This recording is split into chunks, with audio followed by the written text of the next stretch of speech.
Sometimes we go on vacation to get away from the stress, but all too often that vacation turns into a life-altering horror story. This world is a strange one. Just in case you missed it, I just released a 5-hour ghost story marathon. So click that card at the top right anytime to open a new tab and watch that video right after this one. As for today, we will be going over some allegedly true stories about the worst vacations you might just have in the near future. Sometimes it's not such a great idea to go to a foreign place to get away from the comforts of your own home. A new place simply means new terrors. But first, I'd like my Canadian brethren to send me their scary stories. So long as it happened in Canada, I would love to hear about it. Send them over to darknessprevails.org/submit. Thanks.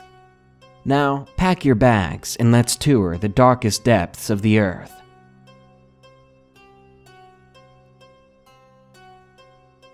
Number 1. Sea Goddess. Submitted by BRENO P. This happened in early December of 2011 while I was on Bahia, northwest of Brazil. A little background on this story. I'm from the north of Brazil, and here we don't really have the impact of African culture in our daily life, so pardon me if I make some mistakes in names or descriptions. Also, I'm not a religious person, even though I am open-minded to certain stories after these events. I went to an aunt's house in Salvador, the capital of Bahia, to spend some weeks, but I didn't really have fun.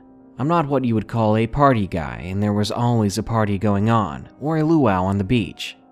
The only thing that really attracted my attention was the lighthouse, called Farol de Bará. So that's where I spent my days. It is a beautiful place, and I advise to everyone to visit. It's tall and placed over a solid rock on the beach. Bahia houses a large population of slaves' descendants, and they have their own culture and cults apart from the European influences from the colonizers. One of the main goddesses of the African religions is Iemanjá, Mother of Waters. I've often watched the priests placing their offerings at the seashore to her with dances and songs. This did not bother me. I found it very interesting, in fact, and fun to watch. The dialect, the dances, all that I observed from my tiny bench aside the lighthouse. I even made a friend there, a taxi driver, whose family was deeply connected to the cults around the city. My story happened on a Sunday, and I remember it very well. I was on the lighthouse, sitting on a bench and spending some time reading and tasting the street food. This part of Brazil has to have one of the most delicious cuisines in the country. The food was great, but I felt uneasy. It was night, and my aunt's house was across the street from the lighthouse, but I did not bother going back at the time. The waves crashed at the rocks, splashing water all over, and far away I could see the black thin line of an incoming storm. Eventually, I stood up to go back to my aunt's house. I wanted to get back before the storm began, but that's when I saw someone at the beach, a person down there facing toward the sea. The wind itself was very ominous and cold, coming from the middle of the Atlantic Ocean. I tried to warn the person out there, and I screamed toward them, "Hey, you might want to head back now." The person stood still, acting like they didn't hear me, and I'm not sure if they did. The wind was very loud, and the crashing of the waves roared too much. So it must have been very difficult to hear someone calling out to you from afar. I looked around, and there was no one out, no one on the street, no one else on the beach. And the feeling of dread that I had, it just kept growing. A couple of cars passed by and I tried to wave them down to get some help, but they never stopped. Once again I shouted to the person out there, but he or she never answered, never gave any sign that they could hear me, no matter how loud I yelled.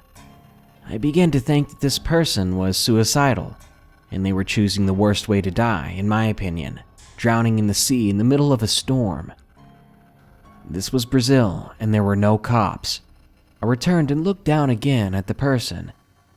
The waves were now covering their feet and getting closer and closer. almost enough to drag an adult into the ocean, and once in, you weren't getting out. I was getting desperate and I had no help, so I decided to play the hero. I hurried down the street to reach the access to the beach. I ran through the sand while the waves roared and roared, and when I got close, I saw the water crash over them, and they were dragged into the sea. My heart sank in my chest, and I thought I would jump in the water, but it was too messy, too dangerous. The wind was violent now, as were the waves. I started to scream for help, and I called 190, the number for emergencies there. But what I saw next made my head spin. The person was a woman, a black and tall woman covered in long bluish clothes. She looked to be wearing a robe. She had the aforementioned offerings in her hand, and she never even looked at me at all. I tried to call out to her again, but my voice was dead in my throat. All I could do was watch the woman as she walked literally over the water. The sight of it took my breath away. And then suddenly she seemed to notice me, and when she turned her head toward me, a large wave hit me, pulling me into the ocean, salt water covering my body and getting in my mouth. Luckily, I managed to stand up on the sand, and I ran back onto the beach. Without a moment's hesitation, I ran over the street and back into my aunt's house. I tried to forget the woman, and I locked myself in my room, trying to sleep, but it never came. No matter how hard I tried, I just couldn't make sense of what I saw. The next morning, I talked to my taxi driver friend, and he told me that I must have seen Iyamanja, the goddess of water in these African religions, and that I was lucky to see her. But really, I was just thinking I was lucky not to have drowned in the sea. His family offered me a blessing, but I denied politely. All of it was too much spiritual stuff for one vacation. You don't need to believe me. I know what I saw, and I also know that I won't go near the sea again. I know it's beautiful with the blue and calm waters, but sometimes you're unlucky to see or meet things you don't want to.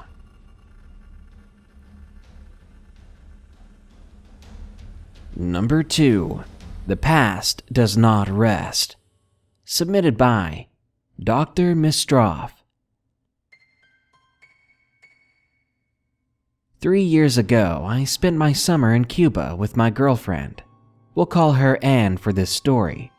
Anne was an adopted kid out of China, so maybe that made her more passionate about traveling around the globe.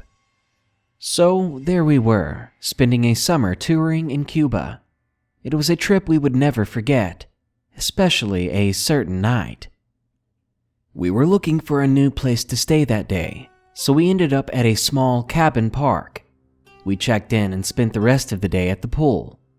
We visited for a while with a Dutch family. It's always nice talking with somebody of your own nationality. They even told us about this awesome bar in a town nearby. In fact, they invited us to come along. So we joined them. We spent some time in the bar that night. We had some drinks and listened to some live music. After a fun while, the family that had invited us had to get going because they had kids that needed to be put to bed. So they left in a taxi. But Anne and I stayed a bit longer. After a couple more drinks, it seemed like a good idea to begin heading back ourselves. It was getting late, and we couldn't find a taxi, so we ended up having to walk back. On the way back to our cabin, it was dark, black as pitch. Most of the roads in Cuba don't have streetlights. This darkness made the stars in the sky much easier to spot. If you live in Western Europe, you don't spot them as much because of all the light pollution. But here in Cuba, it was the most beautiful sky I had ever seen.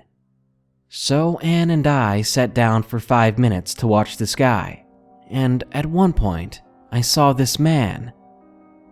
In Cuba, it's normal to find a lonely drifter on the side of the road, but this guy, I don't know what he was. He was a small man. Judging by his ebony skin color, I thought he could have been a local drifter, but the fact he had so much anger in his eyes, it made me feel afraid, and not just for myself, but for Anne. I didn't want her to freak out or panic, so I led her by the hand and we continued back to the park. But as we walked down the road, I could still see the man, and now I could see more people like him. I mean, it wasn't just one man. More ebony men without shirts or with torn clothes appeared. All of them had these angry eyes, all watching me. Finally and thankfully, we arrived back at our cabin. This was good as I was beginning to feel a bit nervous. I locked the door, and as it had been a long day, we went right to bed. I decided that the next day I would report to the park staff about all those drifters. I still didn't tell Anne about it. I knew it would really freak her out. So after an hour, I finally fell asleep. An unknown amount of time later, Anne woke me up suddenly. She told me she thought there was a rat or some animal in our cabin. She was hearing these loud banging noises. Anne is scared to death of rats, so I got out of bed and I looked around the cabin. Needless to say, I didn't find any rat, and I checked all the rooms, except for the living area. That one I checked last, and when I did, I definitely saw something. All our stuff was scattered all over the ground, like somebody had been searching for something. And then I heard the front door open, the locked front door. And there he was, standing in the entryway, the angry, tattered man I had seen on the street. He just stood there and watched me. I wasn't just scared though. I felt a very deep sense of sadness. I had no idea where it was coming from. He was just staring at me. And then, bizarrely, he began to cry. Very steadily, he became more and more transparent until he faded away into nothingness. I was left there, dumbfounded. A few minutes later, I went back to bed, told Anne that things were all right, and never got any sleep. The next morning, I went to report my story to the park staff. Luckily for me, there was this lady at the front desk, and she could speak English. After I told her about what happened, she did the Catholic cross thing with her fingers, and then she began to tell me this story. You're not the first person to report something like this. We don't tell many people this story, but these grounds, they have a history. This whole place and miles around, it used to be a plantation, and the plantation had slaves. The owner of the plantation was a very old and cruel man. One night, 5 of his slaves ran away. The slaves found and robbed a priest for money to be able to buy freedom for themselves. But when the slave owner caught wind of this, despite his age, he hunted them down. Not too long after the robbery, they found them hiding in a nearby field. The old man shot the 4 of them to death, but he left the 5th alive. He had something special in mind for them later, because not too long after, he executed them on his plantation in front of all the other slaves. It was a sign of domination that they should never mess with their owner. Some people say the ghosts of the slaves still haunt the fields. They're looking for money to buy their freedom.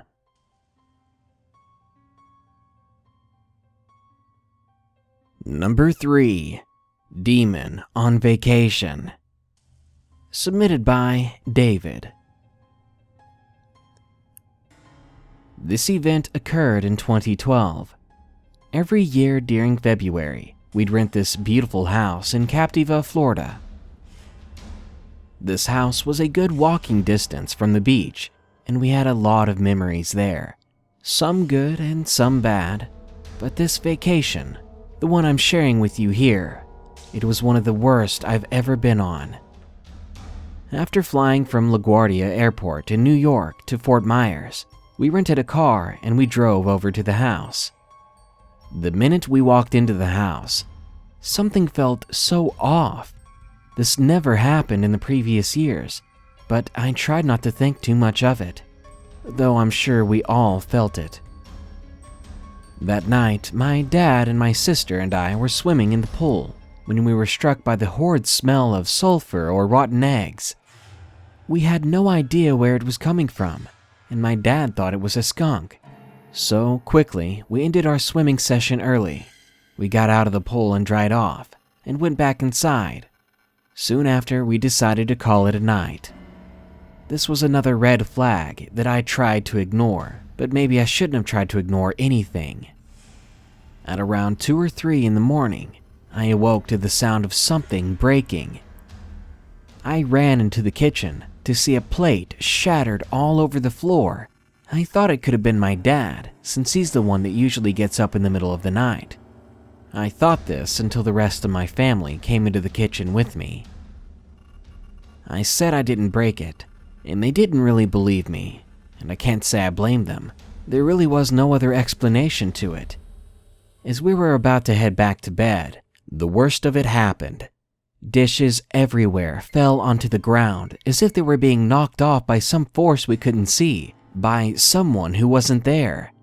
We immediately ran to the couch, thinking that it would protect us, and of course it only made things worse. 2 dishes flew at our heads like frisbees. Then suddenly, everything stopped, as if nothing happened.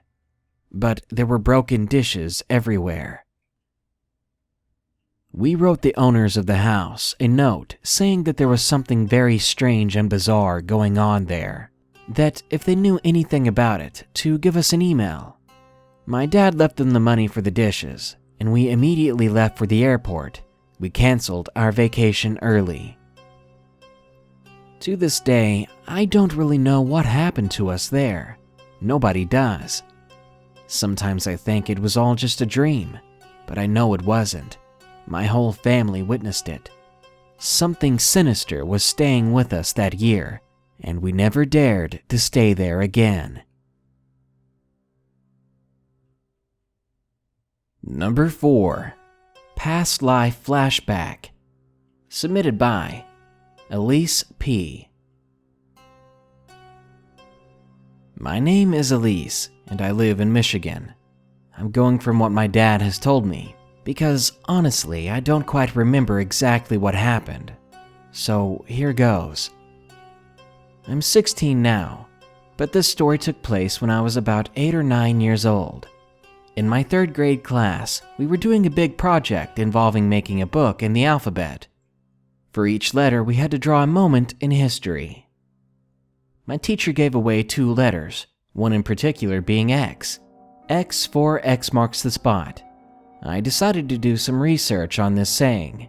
I found out that it was about a shipwreck, about a boat called the Edmund Fitzgerald. I loved shipwrecks at this age, and still to this day, so I was quickly intrigued. Back at home, I ended up talking my parents into taking me up to the Shipwreck Museum in Whitefish Point, Michigan, for a summer vacation. I was really excited, and I couldn't wait for the school year to end, so I could go see all the cool attractions having to do with my favorite thing. The school year passed by slowly, and the day finally came to go to the museum.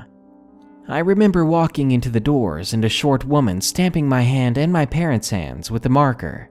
That would let the workers know that we paid to get in and weren't trying to get away with a free tour, I guess. But after that, I don't remember a thing. But here's what my dad told me took place. I began to shake violently and broke down crying and screaming on the floor. My dad picked me up and he ran outside quickly. He set me down on a big rock in front of the museum and asked me what was wrong, what was going on. And apparently, what I replied next shook my dad to his core. I hear them. They're yelling, but no one can hear them. Daddy, there's water everywhere, but they're trapped, and no one can hear them screaming for help. They need help, Daddy. After hearing me say this, my dad was in total shock, and he had no idea what to do. But he still stayed with me on the rock for a while, trying to help me calm down. When I finally did, he took me back inside where my mom was. And after that, I was totally fine, and nothing else happened the rest of the vacation. I don't really know where my family's beliefs lie. We don't have a specific religion we follow, but my dad says that he thinks I'm a reincarnated sailor or something, due to what happened, and because I have a birthmark on my right shoulder that, if you look closely enough, it's the shape of a heart with an arrow through it, similar to the sailors' tattoos of old. I honestly like this theory, because it's kinda cool to think about, but whenever I think about what my dad told me and what I said, or I hear him tell the story again to other people, I get shivers down my spine. Number 5. What lurks underwater? Submitted by ALLI B. When this story happened, I was 15 years old. My family and I were on a vacation in Hawaii in the summer of 2011. We all stayed in a cabin not too far from the beach, and we planned to go down there every day for the next 3 weeks that we were staying. That was until something happened. One night, my sister and I wanted to go to the beach by ourselves. Our cabin didn't have air conditioning, and it was a beautiful night. So we decided to cool off in the water for a little while. We sat our towels in the sand, and we walked ankle deep into the ocean. It was so relaxing, and we wanted to stay there for a few more hours. But after a few minutes of standing in the shallow water, my sister wanted to go deeper, and she encouraged me to follow her. And of course, I did. Soon, the water was at about shoulder height, and everything was fine. We were just splashing each other and enjoying the nighttime breeze, when all of a sudden, I felt something brush past me in the water. Of course, I got frightened, but my sister just said it was probably seaweed. I tried to brush it off, and I continued to relax and enjoy my time. About a minute later, though, I felt it again. My sister once again said that it was just seaweed. But it was too late. I was starting to feel a little uneasy.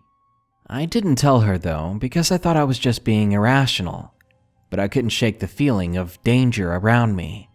As my sister was distracted doing whatever she was doing, I saw a strange shadow in the water. It was shaped like a giant eel with what looked like legs. It had a very long tail, and it was moving quickly. At first I thought I was seeing things, because it was dark after all, and I just assumed my eyes were playing tricks on me. I blinked a few times, but this creature, the shadow of it wouldn't go away. It was coming right at me. I let out a blood-curdling scream, and I swam desperately away. My sister followed me with a very worried look on her face. She kept asking me what was wrong, and I told her that I saw something in the water. The first thing she thought was that it was a shark, but I told her it wasn't. It looked like something I had never seen before. Her, being the tough girl she was, went back to where we were and looked for any figures in the water. I yelled for her to come back, but she just wouldn't listen. I turned back to look at the shore, hoping somebody would notice us, but because it was almost midnight, nobody was out there, and all of a sudden, I heard a loud scream coming from my sister. It sounded like bloody murder. I immediately turned around toward her, and I freaked out to see that my sister had been pulled under. I saw her head get yanked underwater. I screamed her name and swam towards her like I've never swam before. I grabbed her and pulled her out.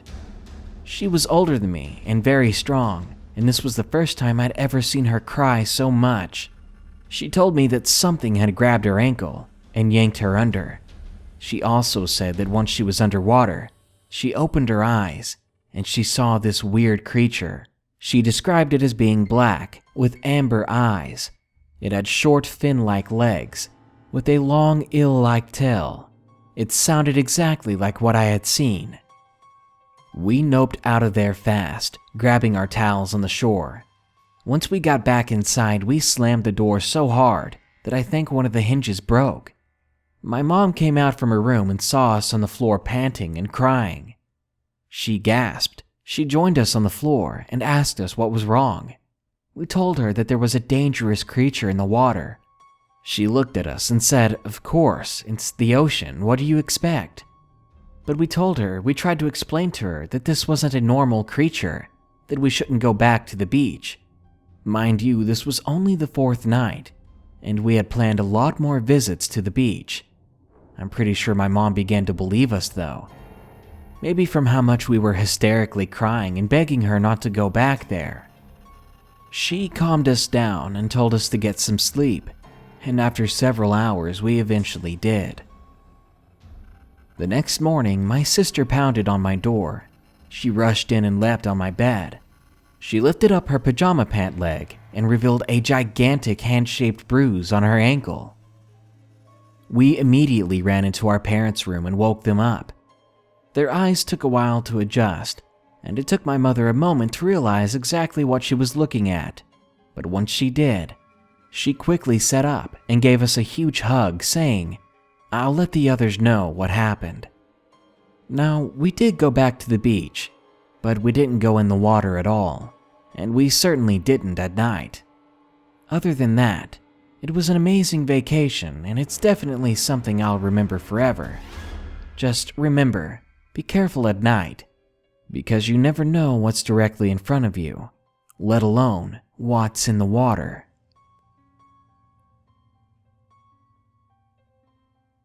And number 6, The Ghost Shark, submitted by Herb.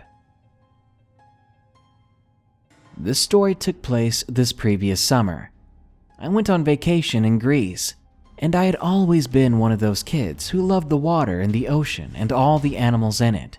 Specifically, I was always fascinated by sharks, and I had a very close experience with them before, and ever since then I've been somewhat paranoid in the water. But none of my experiences come close to this one. I was swimming in the ocean, which I was doing every day of our vacation. It helped me stay in shape. One day I was swimming to the 3rd set of floating balls that you see in the ocean, which was close to about 100 feet out. And suddenly I looked at the water around me, and unlike the rest of the water, it was extremely clear, like scarily, unnaturally clear. But I kept swimming, taking breaths and stopping every so often. But as I went out further, the clearness of the water stayed the same, and I could see the sand underneath was turning black. I started to get a little freaked out because there was nothing around me but ocean, until I saw it. It looked like a large shark swimming right at me. It was going so fast that I didn't see it hit me, and I didn't feel it either. One moment it was in front of me, going straight toward me, and the next, it was behind me, like it had gone through me. I looked around, watching this thing under the water. I was terrified. I could see this shark clear as day, and there was no mistaking what it was or how big it was. It swam around me in circles, and I thought I was going to die. I kept my eyes on it, and slowly it just faded away. And I don't mean it swam away and I couldn't see it anymore. I mean it was close to me and it just vanished. I was so freaked out. My heart was racing. It felt like it was going to burst out of my chest. I swam back as fast as I possibly could, and on shore my parents teased me, saying that it looked like I had just seen a ghost. I never did tell them what I saw or what happened. A few more times on our vacation I did swim out there, maybe out of curiosity, and every time I go that far out, the disappearing shark appears again. I don't know what it is, but something tells me if it wanted to, it would make sure I never went back to shore again.